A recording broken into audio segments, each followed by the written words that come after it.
Donc, nous voici maintenant aux dernières journées. Le prochain panel concerne les étapes 4 et 5 du guide, qui sont celles de l'engagement de conservation et l'élaboration d'une stratégie de conservation. D'abord, M. Gulvendi nous présentera l'étape 4 qui tient compte des décisions d'aménagement du territoire sur la conservation des milieux humides et hydriques. Et ensuite, l'étape 5 qui consiste à formaliser la volonté d'action de la MRC et à élaborer son plan d'action dans le cadre du plan régional.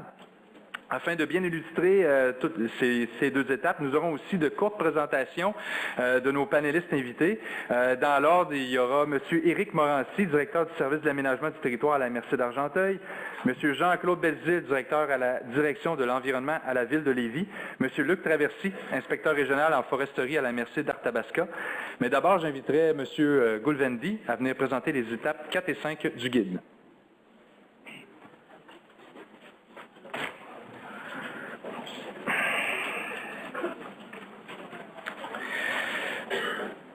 Nous sommes rendus aux dernières étapes de l'élaboration d'un guide des plans régionaux des milieux humides et hydriques, l'étape 4 et 5, qui sont l'engagement et les stratégies de conservation. C'est à travers principalement l'étape numéro 4 qu'on va pouvoir respecter le troisième principe pour rendre conforme à l'approbation de votre plan par le ministre. Il s'agit du principe favoriser l'atteinte d'aucune perte nette des milieux humides et hydriques. Donc c'est un principe important que je vais tenter de vous expliquer pour mieux le comprendre et également pour vous rassurer. Puis avant de commencer à parler directement dans le vif du sujet des étapes 4 et 5, je voudrais reparler de la loi sur la conservation des milieux humides et hydriques pour mettre en contextualiser finalement qu'est-ce que l'aucune perte nette. Donc la LCMHH a été adoptée en juin 2017 et cette loi-là, en gros, modifie 5 lois. Donc la loi sur la conservation du patrimoine naturel, la loi sur l'eau, la loi sur la qualité de l'environnement, la loi du MDDEP et la loi sur l'aménagement et l'urbanisme. Et ces différents axes de réforme s'articulent autour de mesures de conservation du patrimoine naturel, de planification de la gestion intégrée des ressources en eau, du régime d'autorisation environnementale, des fonctions et pouvoirs du ministre de l'Environnement, et enfin de la planification et de l'aménagement du territoire. Et tout ça, tous ces différents axes-là aussi ont un objectif commun qui est celui de l'aucune perte nette des milieux humides et hydriques sur le territoire. Donc l'objectif d'aucune perte nette est vraiment au cœur de cette loi-là, la LCMHH. Et l'objectif d'aucune perte nette, lui, il est fixé par l'ensemble de différents mécanismes de contrôle que sont ceux présentés sur ce sablier. On a premièrement la loi sur la conservation du patrimoine naturel qui touche à la conservation gouvernementale de milieux humides et hydriques d'intérêt dit exceptionnel. Donc là, le gouvernement va travailler à regarder sur le territoire lesquels milieux nécessiteraient ou mériteraient une conservation de ce type-là. Donc, une fois qu'on fait ce travail-là, on a un premier niveau d'évitement de perte de milieux sur le territoire. Par la suite, on a les plans régionaux de milieux humides et hydriques qui, eux, touchent la conservation et l'aménagement intégré du territoire. Donc encore une fois, quand les MRC vont identifier les milieux d'intérêt et à conserver en termes de protection, restauration, utilisation durable sur le territoire, en lien avec le territoire, donc on aura un deuxième niveau d'évitement, donc plus stratégique celui-là. Ensuite, au niveau de la loi sur la qualité de l'environnement, avec les certificats d'autorisation 22, on a la vérification de la conformité de projet, l'analyse de l'impact réel des projets, et on porte une décision qui permet ou non de faire les projets. Donc c'est vraiment le dernier verrou à la perte de milieux sur notre territoire. Donc encore une fois, on a notre dernier évitement et aussi minimisation dans la séquence d'atténuation pour éviter des pertes sur le territoire du Québec. On a également aussi un nouveau pouvoir de refus qui émane de cette loi LCMHH. Si des pertes sont autorisées par le ministère de l'Environnement, on a le règlement sur la compensation pour les pertes ou l'atteinte au milieu humide et hydrique qui s'applique. Donc là, il y a une formule qui nous permet de récolter de l'argent qui, lui, va garnir le Fonds de protection de l'environnement et du domaine hydrique de l'État. Et avec ce fonds-là, on va actionner le programme de restauration-création pour venir faire des projets concrets sur le territoire et venir restaurer, créer des milieux sur le territoire. Et c'est ainsi qu'on arrive à retourner à cet équilibre-là. C'est comme ça que ça s'articule dans la loi l'objectif d'aucune perte nette. C'est un objectif qui repose sur les épaules de notre ministère, de notre ministre. Donc le ou la ministre en 2027 devra déposer un bilan de cet objectif-là à l'Assemblée nationale et on pourra en discuter. Donc il est prévu d'ailleurs que si jamais ce n'est pas un bilan qui est positif, il y aura des modifications de loi ou d'autres modifications qui pourront avoir lieu pour rectifier le tir. Mais dans le cadre d'un plan régional, comment s'applique ce principe-là d'aucune perte nette? On dit bien, la loi le dit bien, le principe c'est favoriser l'aucune perte nette des milieux humides et hydriques. Donc c'est pas un objectif qui repose sur les épaules de la MRC, c'est pas la MRC avec son plan régional qui vient de nous dire, moi avec ma prévision, il y a 32,5 hectares de milieux humides qui risquent d'être détruits. Donc avec les projets de restauration que je propose, j'ai mon 32 hectares de projets de restauration, donc j'ai mon équilibre en termes de mètres carrés près. C'est pas vraiment ça à quoi on s'attend dans le cadre des plans régionaux, mais c'est plutôt un équilibre dit stratégique à l'échelle de l'outil de planification que sont les plans régionaux. Donc, dans le plan régional, ce qu'on demande à la MRC, c'est d'évaluer les impacts sur les milieux humides et hydriques en amont du développement, dans un horizon de 10 ans, puisque c'est un exercice qu'on va réitérer à tous les 10 ans. Et pour estimer les pertes anticipées, on peut regarder sur le territoire, c'est quoi les espaces à développer à l'intérieur du périmètre urbain, c'est quoi les secteurs soumis à des pressions de développement, c'est quoi les menaces que j'ai sur mon territoire, sur mes milieux humides et hydriques, c'est quoi mes zones agricoles dynamiques ou attractives pour certains types de projets, etc. etc. Donc c'est flairer en fait finalement les pertes anticipées sur le territoire en fonction de la connaissance que nous avons en ce moment même. Par la suite, une fois qu'on a évalué ces impacts-là ou ces pertes, c'est d'équilibrer donc ces pertes anticipées par l'identification de milieux humides et hydriques à restaurer ou créer. Donc, c'est comme la prise de conscience qu'on va perdre des infrastructures vertes sur notre territoire. Plutôt, on a établi le fait qu'on a des enjeux et que certains milieux mériteraient de la conservation à perpétuité pour atténuer certains impacts. Donc, vis-à-vis de cette prise de conscience-là qu'on va perdre des milieux, c'est comment identifier sur le territoire des milieux à restaurer et ou à créer, donc toujours en lien avec les enjeux identifiés dans le portrait du plan régional. Alors, maintenant on passe véritablement à l'étape 4, l'engagement de conservation, c'est ce qu'on appelle aussi l'arbitrage des enjeux. Avant de commencer avec cet exercice, c'est pas que c'est tout ça, mais l'idée c'est de spatialiser les enjeux sur une cartographie, donc positionner les milieux humides qu'on aurait identifiés dans le diagnostic qui seraient d'intérêt pour la conservation sur une carte, puis par-dessus rajouter toutes les contraintes d'aménagement liées à la planification en vigueur et les enjeux de développement qui auront été détaillés plus tôt dans le portrait, donc dans le contexte d'aménagement. Encore une fois, il peut s'agir des grandes affectations, des secteurs à densifier, des infrastructures et équipements de transport projetés et autres. Et une fois qu'on a fait cette superposition d'enjeux-là, vient l'arbitrage on se pose la question au final, y a-t-il des secteurs qui nécessitent une conciliation entre les enjeux de conservation des milieux humides d'intérêt déterminés plus tôt, et ceux des enjeux de développement qui sont en vigueur vis-à-vis de nos outils d'aménagement de territoire. S'il n'y en a pas, ce qui peut arriver, c'est des cas de figure qui peuvent arriver, l'ensemble des milieux humides et hydriques qu'on aura identifiés d'intérêt pour la conservation dans notre diagnostic iront directement dans le choix de conservation de la MRC sur le territoire. Par contre, s'il y a une conciliation qui est nécessaire, là, ce qui est demandé à la MRC dans le cadre de son plan régional, c'est de passer par une séquence éviter, minimiser, un peu comme on fait quand on dépose un projet auprès de sa direction régionale, un projet qui porte atteinte au milieu humide et hydrique. Et donc, c'est une série de questions qu'on se pose. Est-ce qu'on est capable d'évaluer des choix d'aménagement alternatifs? Et que là, on se pose la question sur est-ce qu'on est capable de modifier l'aménagement de notre territoire aujourd'hui?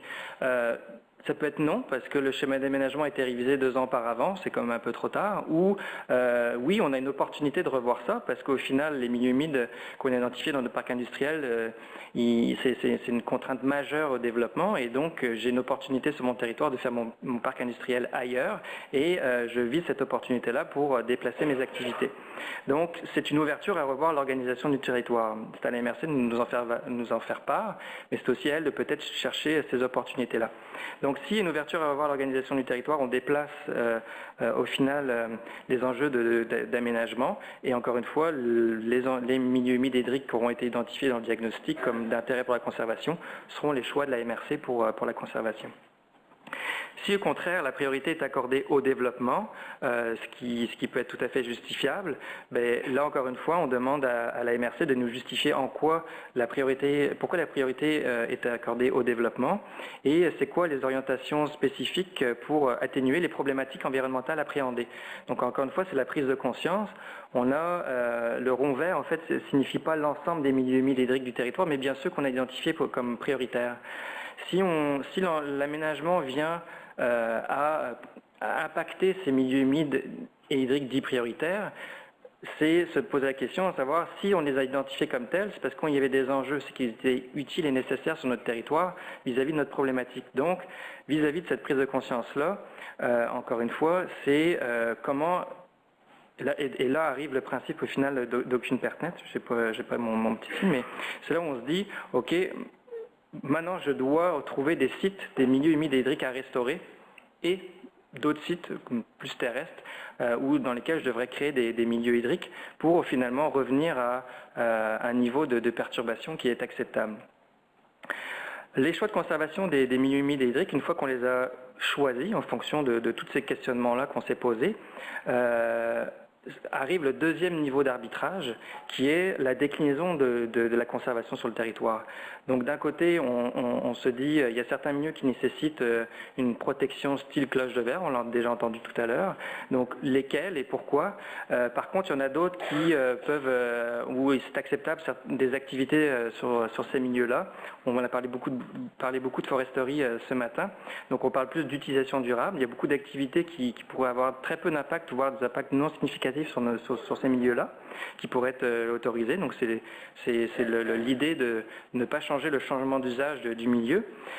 Et enfin, c'est la conservation, c'est quel milieu mériterait d'être restauré et d'autres créés pour finalement venir rétablir l'équilibre de l'aucune perte nette. Tout ça envisagé dans un document qui est stratégique, qui est une planification, et on essaye de voir au mieux dans le futur ce qui va arriver. Donc, je reviens sur ma diapo. En gros, ce que dit la loi aussi, et ce sur quoi c'est bien important que ça figure dans votre plan régional, c'est l'article, je crois, 15.2 qui dit que le plan régional doit identifier, donc spatialiser, les milieux à conserver pour la protection, les milieux pour l'utilisation durable et les milieux qui seront d'intérêt pour la restauration-création. Fait qu'on s'attend à avoir une carte avec l'identification de ces milieux-là et une justification qui soutient cette cartographie-là. Donc ça, c'est vraiment l'arbitrage, c'est la cartographie ultime, je dirais, de votre plan régional. Puis, une fois qu'elle est faite, cette cartographie, c'est la 5e et dernière étape, qui est la stratégie de conservation.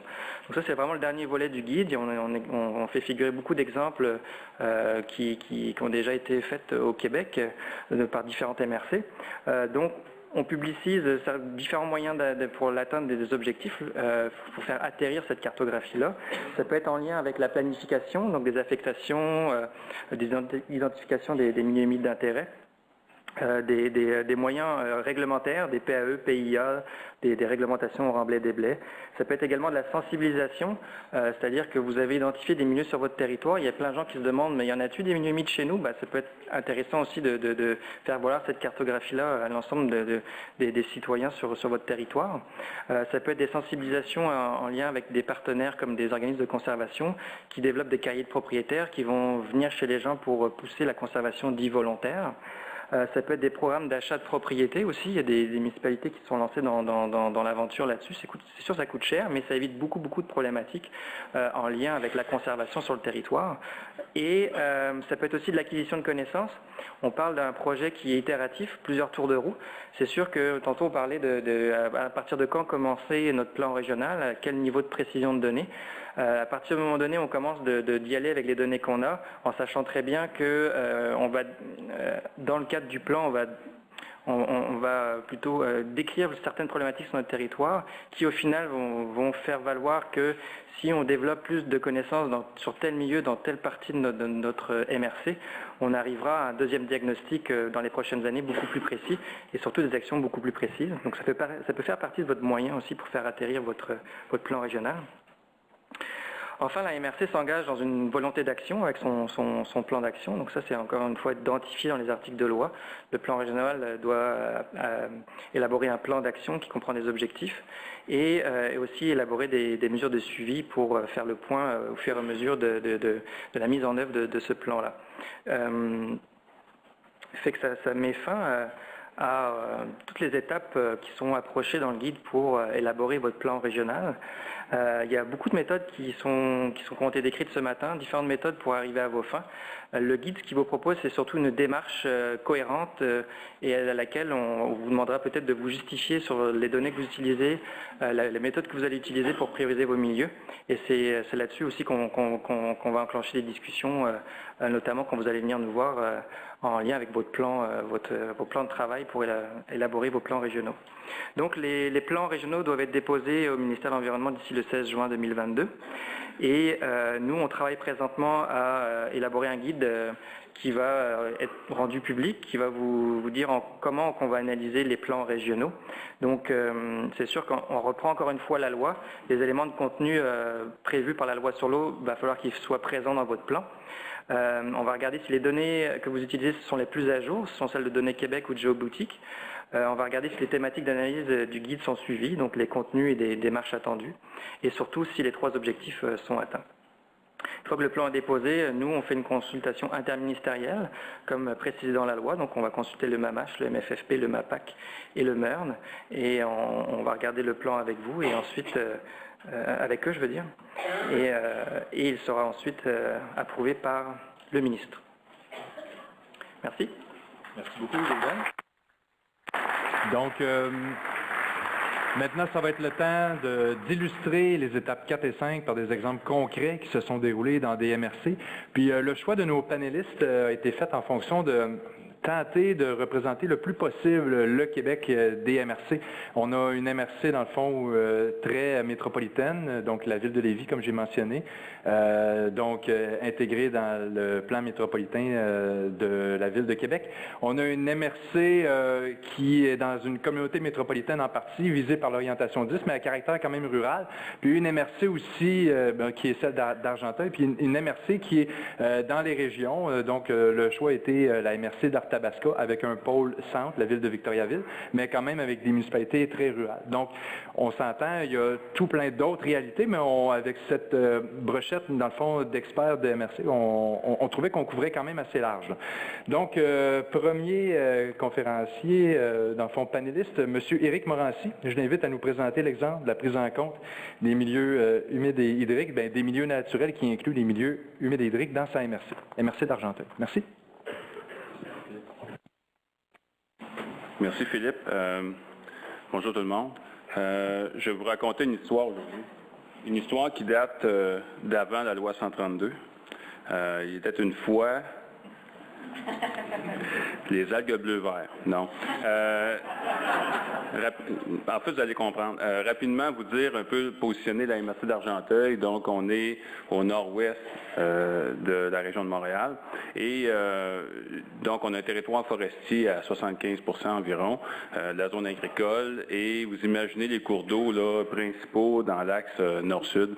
Là, j'ai 5 minutes pour faire une présentation, donc je vais essayer de faire ce cours, une histoire rapide. Et bref, tout ça pour dire qu'il y a déjà, au niveau social, quand même un terreau pour la conservation. On a une présence anglo-saxonne importante. Il y a des gens qui ont beaucoup de valeurs au niveau de la nature.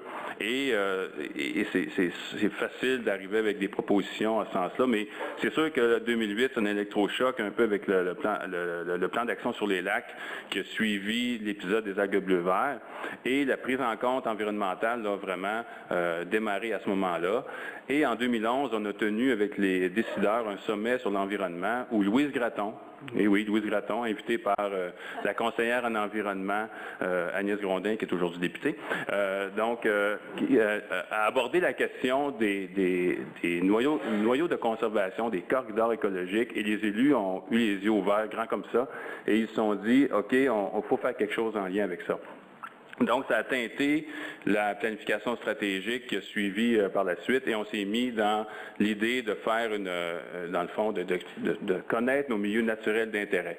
Et vous voyez peut-être pas, là, mais il y a quand même des actions très précises sur dans le fond, la biodiversité dans la planification stratégique de la MRC. Je vais le lire pour vous. Donc, préserver et mettre en valeur la biodiversité, s'adapter au changement climatique, reconnaître les paysages. Donc, c'est des idées, on est en 2012-2013, des idées qui sont déjà là. La stratégie de conservation, c'est un terme qu'on a utilisé, mais c'est un peu distinct, évidemment, de ce qu'on vient d'entendre par rapport aux plans régionaux. C'était une expression qu'on s'est donnée pour se donner une stratégie, donc un plan d'action pour essayer de conserver la forêt, majoritairement les forêts d'intérieur, dans l'aspect qui sont aujourd'hui le plus possible pour les générations futures. Donc, il y a des enjeux qui ont été déterminés en lien avec ça. Évidemment, l'acquisition de connaissances est très importante. C'est le premier point là, dans la flèche. L'acquisition de connaissances et dans le fond, la concertation avec nos municipalités. Évidemment, le conseil de la MRC qui entérine une démarche à la fin. Rapidement, là, dans le fond, l'idée, c'était d'identifier les noyaux importants de conservation et d'arriver avec la connectivité de ça. Ce que ça donne, c'est un peu sous le principe, vous connaissez peut-être l'image là, qui est à gauche, dans le fond, l'idée des noyaux, des corridors. Donc, il y a eu une priorisation des grandes forêts d'intérieur sur notre territoire par rapport, dans le fond, à l'ensemble du territoire. Et puis, évidemment, il y a plusieurs facteurs. Il y a 8 critères là, qui ont rentré dans l'identification. Les géomaticiens ont travaillé très fort sur l'analyse de toutes ces données-là. Mais donc, ça a donné un peu une carte, je dirais, globale, stratégique, pour se doter, dans le fond, de noyaux, de corridors de biodiversité. Et là, où est-ce que le message que je veux un peu vous donner, c'est que cette identification-là n'est pas restée là, tablettée, donc ça a donné un document, plus un document stratégique qui a été adopté, mais il y avait des enjeux, plutôt un plan d'action qui incitait dans le fond à travailler de concertation avec le milieu et tout ça, mais pas d'encadrement réglementaire très formel. C'est plutôt quelques années plus tard où est-ce qu'on a décidé, dans le fond, d'intégrer ça au schéma d'aménagement au niveau du concept d'organisation spatiale pour éventuellement teinter les développements à venir sur notre territoire. Parce qu'il faut savoir qu'on fait tout ça en prévention aussi d'un développement qui s'en vient. Plusieurs ont entendu parler des 2e, 3e couronnes, 4e couronnes de la région de Montréal. Bien, je vous le dis, là, on est là. Le développement arrive aujourd'hui, alors qu'on a déjà une stratégie qui est en place depuis quelques années. Et on n'a pas parlé de milieux humides encore, donc on est dans les milieux naturels. Les milieux humides vont arriver un peu plus tard dans le processus. Donc, évidemment, on est des géographes, des urbanistes, donc on pense le territoire un peu en fonction de différentes couches. Et l'idée, c'était que le réseau écologique puisse teinter les décisions d'aménagement du territoire. On a mis le plan de développement des transports qui était en cogitation au niveau de la MRC qu'on a adopté. Évidemment, on n'est pas la STM, là. Donc, c'est l'idée d'avoir éventuellement des réseaux de taxibus qui vont desservir nos municipalités locales. Et dans le fond, la superposition de tout ça a influencé une carte, en tout cas des secteurs prioritaires d'aménagement que la MRC voulait se donner. pour orienter le développement, surtout à l'extérieur des périmètres urbains, orienter le développement à l'intérieur des périmètres urbains, excusez, personne du ministère des Affaires municipales, ça va, OK. Non, je voulais dire, dans le fond, des secteurs qui s'appliquent évidemment à l'extérieur des périmètres urbains de la zone agricole. Donc, ça a donné, je dirais, ça a influencé les choix d'aménagement qu'on a fait. Et sur cette carte, vous voyez ce qui est en foncé, à peu près 70% du territoire à l'extérieur de la zone agricole, à l'extérieur des périmètres urbains. Ce sont des secteurs qu'on a appelés de restriction, pour ne pas dire de réserve, où est-ce qu'il y a certaines limitations au développement, parce que on a aussi pris en considération, dans le fond, les noyaux de conservation. Alors, en 1 minute, on finit avec les milieux humides. Donc, en 2016, la cartographie Canara Limitée est arrivée et on l'a, dans le fond, on a superposé avec la carte des milieux naturels et on s'est rendu compte que, excusez-moi l'anglicisme, ça fitait. Donc, on a créé, dans le fond, les élus voulaient absolument avoir cette carte-là parce qu'il y avait une réglementation qui était historique à la MRC, aucun remblai, aucun déblai dans les milieux humides sur l'ensemble du territoire.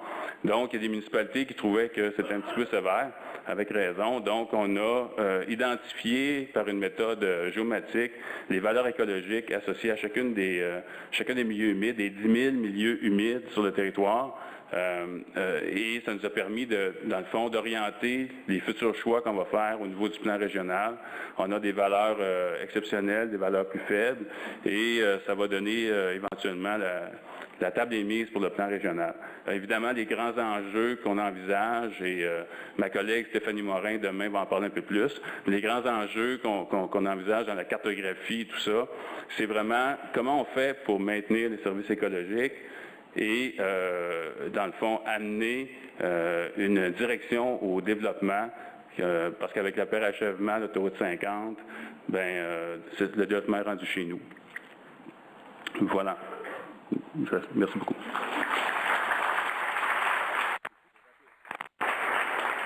Merci beaucoup, M. Morancy. Donc, j'inviterai maintenant M. Jean-Claude Belzile de la Ville de Lévis à nous présenter l'exemple du plan de conservation sur son territoire. Merci beaucoup. M. Belzile. La présentation, elle se trouve à être la suivante? Elle suit la présentation. Okay. Alors, merci beaucoup pour l'invitation. C'est un honneur pour moi d'être ici, surtout que je ne me considère pas, bien que je suis biologiste, comme un spécialiste des milieux humides. Heureusement, j'ai une équipe qui me supporte, qui est ici derrière moi, devant moi, en fait, derrière vous, une équipe extraordinaire qui m'a aidé à préparer aussi la présentation. Et je vais commencer peut-être moi aussi à vous conter une histoire. Savez-vous pourquoi les Beaucerons, lorsqu'ils descendaient en ville, partaient de la Beauce puis descendaient vers Québec, on les appelait les Jarrets noirs? C'est parce qu'ils traversaient notamment la ville de Lévis, donc ils traversaient les marécages de la ville de Lévis. Donc, c'est vous dire comment on est inondé de milieux humides à Lévis. Donc, pour faire une... Oups, ce ne sera pas long, je vais vous revenir. Donc, la ville de Lévis, est située dans la zone métropolitaine de Québec. C'est la seule municipalité de la communauté métropolitaine de Québec qui se retrouve dans la partie sud.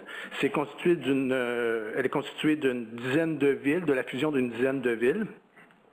C'est une ville MRC, donc qui apporte certains avantages lorsqu'on parle de préparation de plans régionaux de milieux humides, parce que généralement, la ville s'entend bien avec la MRC quand c'est la même unité.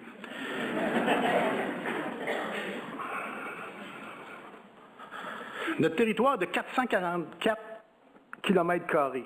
75% se retrouvent en territoire, c'est agroforestier. Donc, 444 km², c'est à peu près l'île de Montréal, pour vous donner une idée.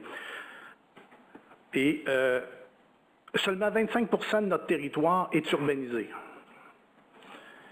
On a 25% de l'ensemble du territoire se trouve en milieu humide. C'est pour vous dire qu'on est vraiment dedans. Et aussi, il faut savoir aussi que la ville, donc 33% des superficies sont encore disponibles dans le secteur périmètre urbain. Donc, je disais aussi, on a un périmètre urbain qui est pas encore complètement développé. Et on a aussi beaucoup de milieux humides. Les milieux humides se retrouvent principalement, évidemment, dans la section agricole, donc en dehors du périmètre urbain. On a aussi 300 cours d'eau, ce qui représente à peu près 850 km de cours d'eau. On a complété notre cartographie il n'y a pas tellement longtemps. On a fait une cartographie, on a revu tous nos cours d'eau, tous les fossés. Certains fossés sont devenus des cours d'eau, certains cours d'eau sont devenus des fossés. On a mis en place, avec la pression qu'on a, parce que ce que j'ai oublié de vous dire, c'est que la ville de Lévis, évidemment, c'est une ville qui est considérée comme la première en termes de vitalité économique. Donc, on a une énorme pression de développement. On a actuellement à peu près 30 projets de développement sur la table. On construit environ 1000 nouveaux logements par année. Alors, c'est vous dire un peu tout l'effort qu'on doit mettre en termes de conservation, parce qu'il y a énormément de pression à la ville de Lévis pour le développement. Donc, à l'époque, c'était très compliqué aussi d'obtenir des certificats d'autorisation. Ça pouvait prendre jusqu'à 3 ans pour obtenir des certificats d'autorisation. Donc, on a pris les choses en main. On a établi un plan de gestion des milieux naturels. Donc, ce n'est pas seulement un plan de gestion des milieux humides qu'on a mis en place, mais un plan de gestion des milieux naturels avec la notion de corridor écologique. Alors, ce qu'on a fait, c'est qu'on a travaillé à approfondir la connaissance, évidemment, toutes les étapes, approfondir la connaissance du territoire et identifier les priorités. Considérer les orientations en aménagement du territoire. Ce qu'on voulait aussi, c'est développer les secteurs structurants de nos axes pour faciliter la mobilité active et d'autobus, etc. Je cherchais mes mots, excusez-moi. Et donc, on a voulu aussi prendre en compte les activités, les projets de développement, et on a donc ciblé les secteurs qu'on voulait garder, toujours avec la notion de corridor écologique. Donc, on a dédouané certains secteurs dans lesquels on s'est entendu avec le ministère, on disait que ces secteurs-là, pour nous, c'est des zones à forte valeur écologique. Ces secteurs-là, c'est aussi des secteurs à fort potentiel de développement économique. Donc, ceux-là, on serait prêt à les sacrifier en échange de conserver certains terrains. Et on a mis en place aussi tout un mécanisme de compensation. Donc, je vous illustre un peu ce qu'on retrouve sur notre territoire. On a 3 grandes zones, 3 grands systèmes de milieux humides. Donc, on a la réserve de la Grande Plaie Bleue qui fait à peu près 15 km². Au centre, on a un massif de milieux humides dans le secteur de Saint-Jean-Chrysostome. Et du côté à votre gauche, donc de la partie ouest, on a aussi un très grand système de milieux humides. Donc, ce qu'on a essayé de faire, c'est des liens entre ces milieux-là et les berges du Saint-Laurent. Donc, excusez-moi. Alors, ce que vous voyez, évidemment, vous voyez simplement ce que ça a donné comme plan de gestion.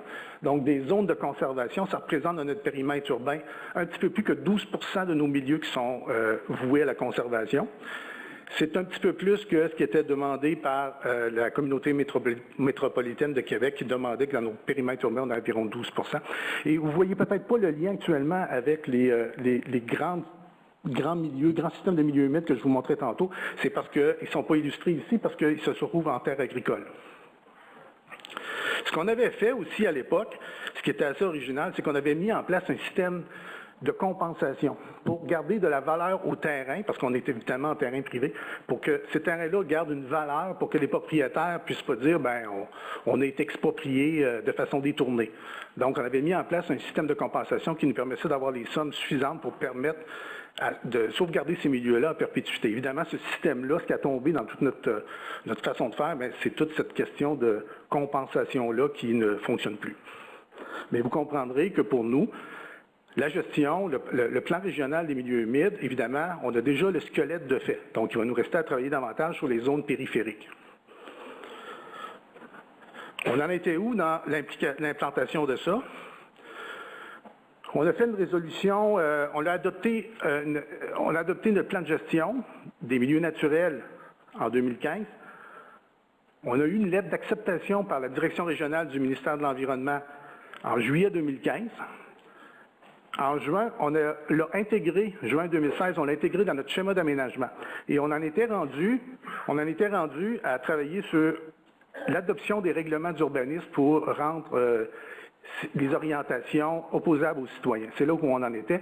Et évidemment, avec la publication de la loi sur la conservation des milieux humides et hydriques, on a arrêté pour se repositionner parce qu'évidemment, tout le travail, une partie du travail est à refaire, bien qu'on ait le squelette déjà en place. Alors, voilà. Merci beaucoup. Merci beaucoup, M. Belzile. J'inviterai maintenant M. Luc Traversy de la MRC d'Arthabasca à nous présenter l'exemple de stratégie de conservation des milieux humides et hydriques sur son territoire.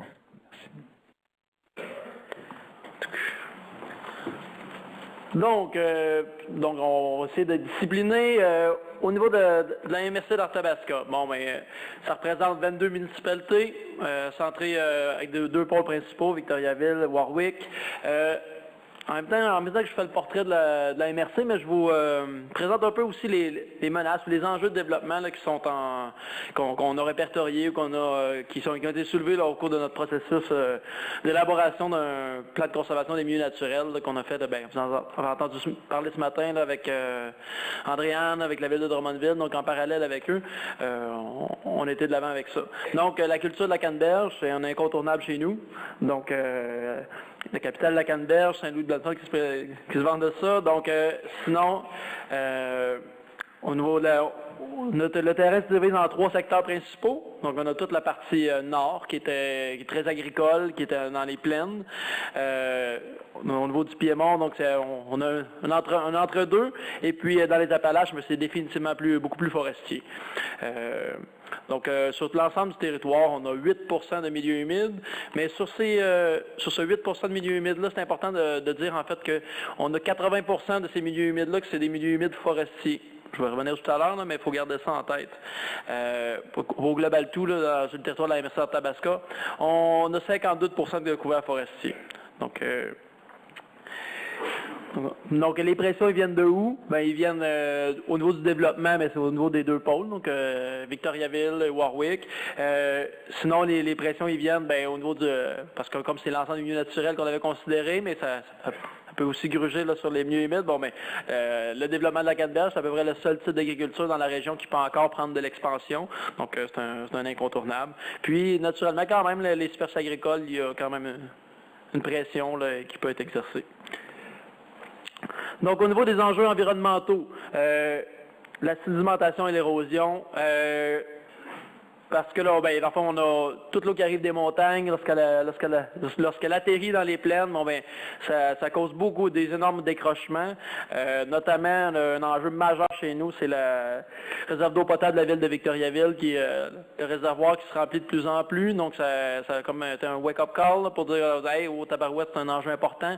Pas juste pour la réserve d'eau potable, mais aussi pour les producteurs agricoles qui perdent beaucoup de terrain.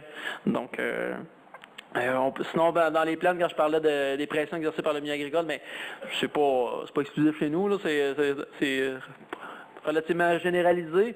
La piètre qualité des bandes riveraines versus les grandes cultures. Donc, c'est un autre enjeu. Essayer de retenir l'eau en amont pour atténuer les débits de pointe. Encore, c'est tout relié là, avec notre problématique de sédimentation et d'érosion.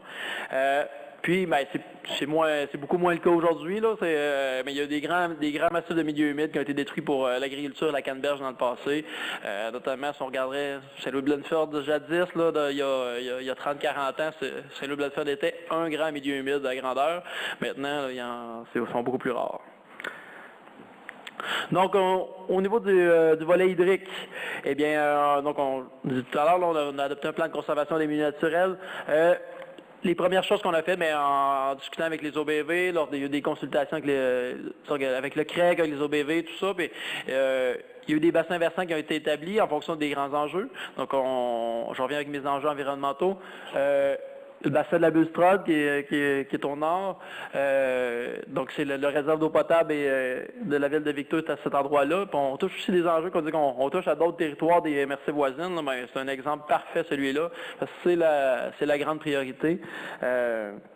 Au cours du processus aussi, il y a des cours d'eau prioritaires qui ont été, ce qu'il y a en mauve, là, c'est des cours d'eau qui ont été déterminés comme étant prioritaires, même s'ils sont en dehors là, de nos bassins versants. Bon, il y a des cours d'eau qui apparaissaient plus importants à sauvegarder, à préserver. Donc, au niveau du volet restauration, conservation, donc tout ce qui est en vert, là, c'est au niveau de la conservation, qui apparaissait important de préserver le côté naturel de ces cours d'eau-là. Et tout ce qui est en rouge, c'est des sites potentiels, parce qu'on parlait beaucoup de l'importance de cibler, là, que le plan de conservation pourrait être un document de travail pour le ministère pour cibler des sites qui pourraient être restaurés. Eh bien, tous les secteurs encerclés en rouge, c'est des exemples de sites qui ont été ciblés qui pourraient être restaurés. Puis naturellement, bien, tout ce qui est à l'intérieur de nos bassins versants là, prioritaires là, serait également là, des sites à favoriser là, au niveau de la restauration. Sinon, on est également en attente il manque quelques données LIDAR pour compléter au niveau de la prise de données, donc au niveau de déterminer les espaces de liberté de ces cours d'eau importants où on a des problématiques d'érosion, donc si on va être capable de restaurer. Encore une fois, ça pourrait être des excellents sites pour la restauration, les espaces de liberté ou de bon déplacement, de bon fonctionnement des cours d'eau. Bon, ben, ça pourrait être des excellents exemples là, d'endroits qui pourraient être ciblés au niveau de la conservation et de la restauration. Sinon, les 10 de qualité de bande évrenne, c'est d'autres données à venir, les chevelus des cours d'eau, notamment dans les montagnes. Donc, pour ce qui est des volets au niveau des milieux humides, il y a des milieux humides qui ont été suivis prioritaires, donc en rouge, c'était ceux qui ont été prioritaires, les jaunes, c'est le restant. Naturellement, ça ne veut pas dire qu'on est détruit, mais bon. Donc pour le reste, c'est ceux qui ont été sélectionnés en tenant compte des facteurs de connectivité, puis des autres types de milieux naturels. S'il y a moyen de conserver un milieu humide qui a aussi un massif forestier d'importance, mais tant mieux. Donc c'est cela. Merci. Merci beaucoup, M. Taversi. Merci à tous nos panélistes. Donc, pour cette fois-ci, parce que j'ai vu que la période de questions était très populaire là, avec le public, je vais le poser qu'une seule question dirigée pour lancer un peu la période de questions. Ensuite, je demanderai de façon classique de vous présenter au micro et de suivre les instructions comme j'ai mentionné. Donc, première question à nos panélistes qui s'adresse à l'ensemble de vous, dans le fond, à la lumière des enjeux de développement de vos territoires en lien avec les milieux humides et hydriques, quels sont les défis en matière d'arbitrage que vous entrevoyez dans la confection de vos plans régionaux sur les milieux humides et hydriques? Monsieur Morancy, vous pouvez lancer le bal des réponses.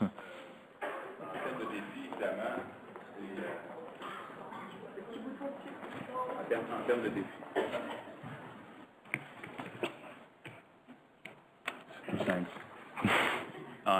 C'est facile.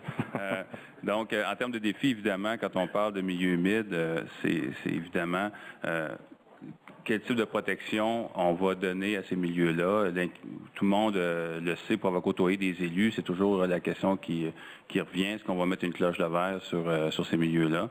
Donc, le défi, c'est d'être capable d'arriver avec une bonne compréhension. Puis l'acquisition de connaissances est essentielle. C'est la base de tout, une méthode scientifique à la base qui permet, dans le fond, pour en parler un peu tantôt, là, de cet aspect-là, c'est vraiment essentiel.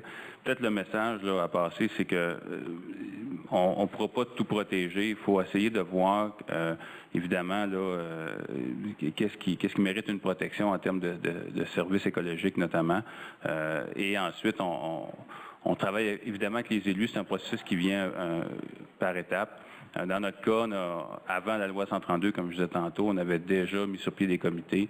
On avait réfléchi sur la question des milieux humides et la loi 132 a amené l'aspect hydrique. Donc, présentement, on est là-dedans, d'essayer de travailler un peu la même formule pour les milieux hydriques. Donc, en gros, c'est ça. Il y avait l'aspect des solutions aussi dans ta question. Peut-être, là, dans le fond, c'est d'arriver avec des argumentaires également, là, des argumentaires économiques. On a parlé un petit peu là, de la quantification des services économiques, là, tous les travaux de Jérôme Duprat.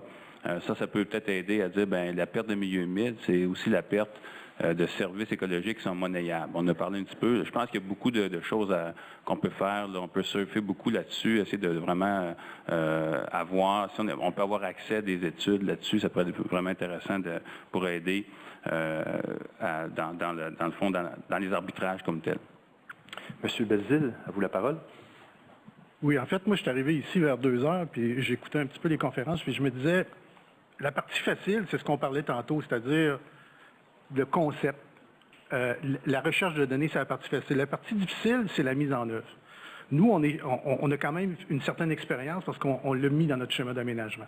Et on a rencontré certaines difficultés, notamment parce qu'une fois qu'il est dans le schéma, il faut le mettre dans des règlements qui sont opposables aux citoyens. Et quand on arrive, pour les milieux humides, ça va quand même bien, mais quand on arrive avec des milieux terrestres, c'est plus compliqué parce que nos outils réglementaires ne nous permettent pas nécessairement de le faire facilement. Et évidemment, lorsqu'on va arriver dans la zone agricole, nous, on ne l'a pas encore abordé, cette question-là, mais jusqu'à quel point on peut réglementer, dans le sens où la seule chose qui est permise en territoire agricole, c'est de l'activité agricole. La conservation n'est pas une activité agricole. Alors, comment on va travailler avec ça? Il va falloir qu'on soit très imaginatif. Autre chose aussi qui est pour nous un grand défi aussi, c'est que, puis on l'a vécu parce qu'en faisant notre schéma d'aménagement, on a eu des poursuites. On en a encore. OK? Parce qu'à cause de la perte de valeur des propriétés des terrains qu'on a visés. On avait mis en place un mécanisme qui nous permet de garder une valeur. Cette valeur-là, maintenant, elle n'est plus là. Alors, comment on va faire pour trouver des zones de compensation, des zones... Comment on va faire pour préserver des milieux alors qu'on est sur des terrains privés? Il va falloir trouver un mécanisme de compensation, l'achat de terrain peut-être. Donc, il va falloir qu'on soit très imaginatif à ce niveau-là. Donc, compensation. Et je parlais de milieu humide. Il ne faut pas oublier que nous, on a environ 530 hectares de milieux humides dans notre zone urbanisée qu'on voudrait développer. Si on développe ça, ça veut dire qu'il faut être capable aussi de trouver des compensations, des formes de créer des habitats ou de restaurer des habitats. Si on crée des habitats, on risque d'aller dans des milieux terrestres. Comment on va faire pour les préserver, ces milieux terrestres-là? Alors, il y a des défis là, qui semblent, a priori, quand on est au haut niveau puis qu'on fait notre cartographie, ça va bien. Mais quand on arrive sur le terrain pour les mettre en application, ça devient excessivement compliqué.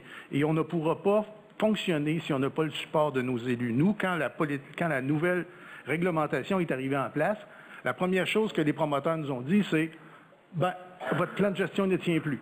Fait que maintenant, on ne peut plus détruire les milieux humides. Donc, ce qu'on va faire, on va aller sur les milieux terrestres, des zones où on voulait protéger. Donc, les milieux terrestres sont devenus très vulnérables. On n'avait pas nécessairement les outils, mais au moins, on a eu des élus qui se sont dit, hey, c'est dans notre schéma, on y tient. Et la seule chose qu'on a comme contrôle, c'est que la ville, elle a le pouvoir de ne pas ouvrir de rue. Alors, ça a été ça, notre seule chose. On l'a encore dans notre schéma, mais oui, on a été un petit peu vulnérable pendant un certain temps. Donc, le message que je veux vous retenir, là, c'est qu'il va falloir qu'on soit très imaginatif dans la question de la mise en œuvre de ces... Une fois le schéma fait, la mise en œuvre, c'est un élément clé, fondamental, et il faut s'attacher avec nos avocats parce que c'est pas simple. Puis on a encore, je vous dis, on a encore des poursuites sur le dos, nous autres. On va gagner, là, mais... Ah, au moins, on termine sur une note d'espoir. On va gagner. Monsieur Traversy, à votre tour. C'est on, ici.